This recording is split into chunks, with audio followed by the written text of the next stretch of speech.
शासन आपल्या दारी, सरकार आपके दर पर, इस उन्वान से रियासत में इन दिनों एक खुसूसी मुहिम चलाई जा रही है। इस मुहिम के तहत अवाम की फलाह व बहबूद के लिए हुकूमत की जानिब से चलाई जा रही मुख्तलिफ स्कीमों के बारे में मालूमात देने के लिए अवामी बेदारी लाने की कोशिश की जा रही है। रियासती हुकूमत की इस मुहिम के तहत मुख्तलिफ प्रोग्राम लिए जा रहे हैं। इसी सिलसिले की एक कड़ी के तौर पर 25 जून को नांदेड़ में एक अवामी इजलास का इनेकाद किया जा रहा है, जिसका इफ्तिताह वजीर आला एकनाथ शिंदे के हाथों किया जाएगा। इस इजलास के लिए शहर के अबचल नगर में एक वसी पेंडाल नस्ब किया जा रहा है।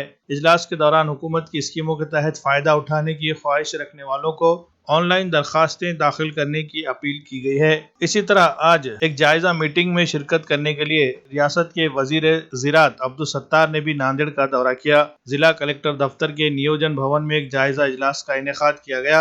इजलास में मुख्तलिफ महकमों के अफसरान को मदऊ किया गया।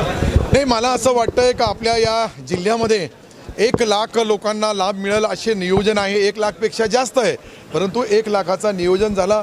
60,000 प्रत्यक्ष लोकांच्यासाठी जाण्या येण्याची व्यवस्था, जेवणापासून तर खाण्यापासून तर बाकीची व्यवस्था आम्ही केलेली आहे। बाकीच्या लोकांचा जे काही तालुका वाईज, विभाग वाईज, गाव वाईज आमची यंत्रणा, खालचा आमचा कृषी सहाय्यक असेल, खालचे आमचे ग्रामसेवक असतील, तलाठी असतील किंवा बाकीचे तहसीलदार, BDO, तालुका कृषी अधिकारी, जिल्हा कृषी अधिकारी आणि विशेषतः जिल्हाधिकारी महोदय, CO असतील किंवा महापालिकेचे आयुक्त असतील, बाकीचे पोलिसांची यंत्रणा, या सर्व सरकारी विभागाच्या यंत्रणा हा सरकारचा कार्यक्रम आहे आणि सरकारच्या कार्यक्रमामध्ये कोणताही जात पात धर्म पक्ष नसून हे सर्वसामान्य गरीब माणसापर्यंत योजना जाव्या ह्या उद्देशाने आपण ते केलेलं आहे।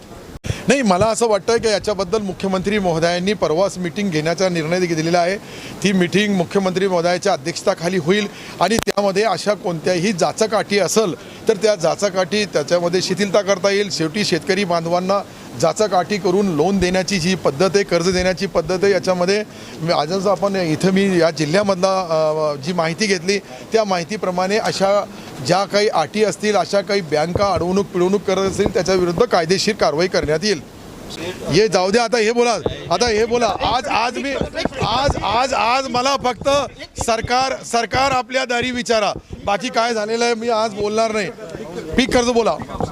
आज दैनिक सामनामध्ये आपल्या विरोधात एक बातमी आली। माझ्या विरोधात ऐका चला ना, पुढे चला।